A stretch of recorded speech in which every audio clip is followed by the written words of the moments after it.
Here we go. It begins with the Klingons. And we know the music. We know the Jerry Goldsmith Klingon music. Now, remember, this is before the special edition remakes. These cards came out in '94, right? So what's lost in the special edition, and what I kind of miss, is that odd computer voice on Epsilon 9. Intruder Unidentified, enormous power source, and I don't know, I can't remember the lines, but there it is. So we see, this is the first time we see the D7 cruiser in its movie glory. The original card just has Space Intruder.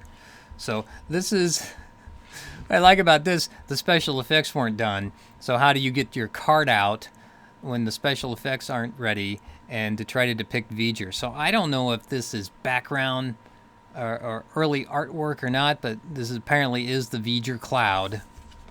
The descriptions, there's no description on the back of the card. This is card for poster. We don't have the cloud in the '94 set. We just begin straight with the Klingons. At least I think we should. Yeah, this is card 1. So the card 1 begins not with V'ger, but with the Klingons. Now I called it a D7. I guess they're calling it the Katanga class battle cruisers. Okay, fine. We'll save D7 for the TV series. But there they are. They're starting. And of course, who's on the bridge of the D7 but Sarek of Vulcan as Klingon? There he is. This is the first time we see the new Klingons with the ridges on the head. That card goes away. Now, we can't see much because it's very dark on the card. In the back. Oh, that's what the poster is going to look like if I put all the cardboard cards together. So there we go. There's our narrative. So the Klingons are doing it, and here we go. We see the 3. They're attacking. Great music on this one. I can just see it now. It's how the tone is set, and of course the special effects. So I think Apogee was still doing this. I could be wrong because it gets very complex, who's doing what and where, but they do that. When you first see the Klingon cruiser, it goes all the way around. It's that great shot that goes all the way around, and then they're attacking the cloud. So here they are attacking the cloud, and as this happens on the ship from our '94 perspective, we're seeing that they are waiting there's a warning from, I like the whole idea of waiting from space, but I'll leave it at that. So there we are here, and we finally have text from our 79 card. Well, that has nothing to do with what we saw here. So there's going to be a learning curve in navigating these cards. Waiting for the space. So we had to have Klingons in our movie because, when we think of Star Trek, we think of the Klingons. There's Evasion card number 2.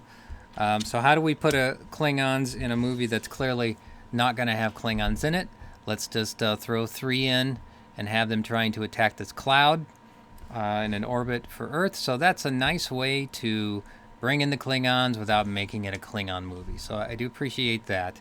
And it's the Imperial cruiser Amar, because the old computer voice told us that. I'm not sure if the special edition has that either. So here we go. You can pause and read everything here. Klingon commander has no name. Maybe, were the Klingons even in the book? The book is so forgettable. I need to take another digression to talk about Roddenberry's novelization of TMP, which has its moments, because, I'm going to have to reflect more on that. Anybody who think Roddenberry didn't write that novelization of TMP should read it, because he totally wrote that, because it's got all his proclivities inside. It's a quintessential '70s kind of sexual freedom-like novel, where they let's just say that Kirk's genitals are referred to at least 4 times in the novelization. But that's not where we're going here. So we're back to the Klingons waiting. That's about the closest. That almost looks like Mark Lenard. We don't really see that it's Mark Lenard in the movie because it's so dark, but this card gets close. I could almost make out that might be Mark Lenard.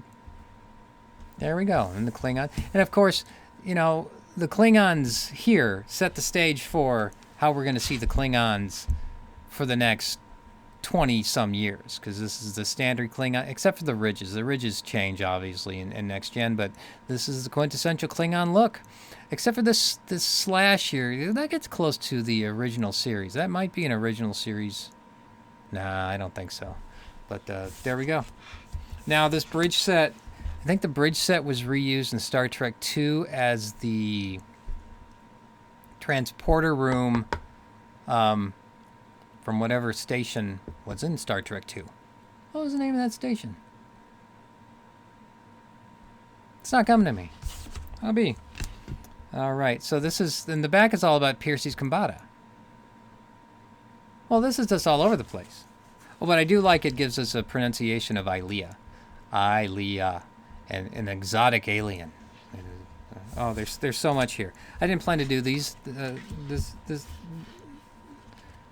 Well, I mean, this is one scene. I don't know if I can do all the episodes on a card each, but now this is something I've gotten wrong over the years, and maybe the card is wrong, but I always thought this was Bach. In Klingon, Bach, like the composer. In fact, if you find Michael Dorn's Conversational Klingon, the audio novel or whatever, the audio tape, he discusses Bach as fire. Bach. Not Bach. Maybe it is. Bach. No, Bach. Bach is, I remember Bach specific from the Conversational Klingon. Bach meaning fire. Maybe in 94 that wasn't quite clear yet. So 3 torpedoes are hurled at it. And then this is what happens. And I can almost hear the electric sound too as they are absorbed into the V'ger. So this is not destruction. This is carbon storage. What did Ilea call it? Data storage. And of course, with a Starfleet sensor drone is picking this up to monitor the flight. So this is a great, again, if we put the movie into context, this is the first thing folks see. They're waiting for Star Trek for so long, and we have these 3 Klingon vessels. So it's a good way to bring in what people think Star Trek is, Klingons. Bring them in at the beginning, and I love that we're kind of killing them off, because this is not a Klingon movie. Kind of like in Star Trek II, where the first thing you see are Spock's ears, because Nicholas Meyer went to, what's the first thing people think of with Star Trek? Did I say Star Wars a while ago? Doesn't matter. With Star Trek is Spock's ears, but here it's the Klingons. Okay, so there's the energy field. There. Now this comes later. This is Spock's journey into V'ger, where we see this shape here. I think Discovery Season 4 also tried to play up on this shape, maybe to misdirect viewers. I was one of them. Now are we off target here? This is card 6. This is card 5. Okay, I feel like well, maybe the other 2 ships are absorbed first, and then this cruiser just the final photon torpedo before it too is headed out. So that is how our movie begins. We have the 3 Klingon ships. Well, we don't see in the cards, and maybe we will. I want a card for Epsilon 9, because Epsilon 9 has that's where we first see the leisure suits, right? I'm not done talking about the uniforms, but that is our opening scene, seeing Klingons for the first time, seeing the ships look very nice. If this is your intro to bringing the Klingon ships in, what's the Enterprise going to look like, So that's it. That's not much to say on that one. There were too many cards. I still have to work on how many cards I'm going to do, or how many scenes I'm going to do for these videos. But that's our beginning. This is how we're going to walk through the movie. All right, next scene.